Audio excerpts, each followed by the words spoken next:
এই যে প্যাকেট করা যেগুলো আছে এগুলো এভাবে বাড়ি দিয়ে হচ্ছে আপনাদের টোয়ানো হয়। প্রত্যেকটা আম দেখা হয় যে আম পেকেছে কিনা। বাড়ি দেওয়ার পরে এটার আওয়াজটা একটু আলাদা থাকে, এটা ধপধপ করবে, ঠস ঠস করবে না। হ্যাঁ, ফুড ব্যাগিং করাই যায়।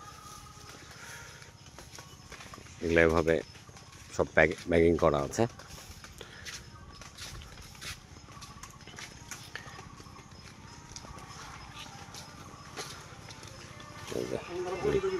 এগুলো পাড়া হয়।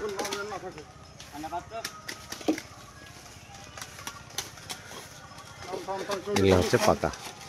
হ্যাঁ, দেখি খুলো তো, ওটা প্যাকেটটা খুলো তো, দেখি কী অবস্থা। কালারটা দেখায় আপনাদের। এটা হচ্ছে যে ব্যাগিং করা যে আমগুলো থাকে, এই যে দেখেন কালার, এগুলো পেকে গেছে। কালার দেখছেন কি কালার, মারাত্মক কালার। এগুলো গাছ থেকে যখন ব্যাগিং করা থাকে তখন এভাবেই টোয়ানো হয়, বাড়ি দিয়ে দিয়ে টোকানো হয়। আমাদের এই যোদ্ধা এরা সিজনের শুরু থেকে কাজ শুরু করে একদম লাস্ট পর্যন্ত কাজ করে। আমাদের এই 8-10 জন যোদ্ধা আছে, তারা প্রতিনিয়ত এই কাজটা করে থাকে। আর প্রত্যেকটা গাছ দেখছেন, এগুলো আমাদের এই বাগানটার ফজলি বাগান পুরোটাই। এর আগে আপনাদের দেখানোর চেষ্টা করেছি বা দেখিয়েছি, প্রত্যেকটা গাছ 100 বছর প্লাস হচ্ছে বয়স।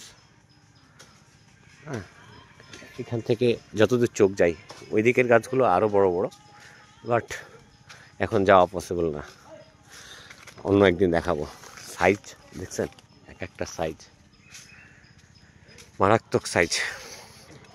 এ আমার যোদ্ধা।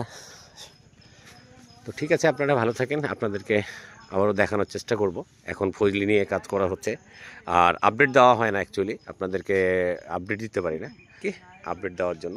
কিন্তু আমি আমার প্রতিদিনই আম যাচ্ছে, প্রতিদিনই বাজারে আম যাচ্ছে বা বাইরে আম যাচ্ছে, কিন্তু আমি বিশেষ কাজের জন্য বাইরে থাকার কারণে হয়তো আসতে পারছি না বা আপনাদের দেখাতে পারতেছি না। আজকে একটু সময় পেয়েছি, তাই হুট করে চলে আসছে আপনাদের দেখানোর জন্য। সে পর্যন্ত ভালো থাকবেন।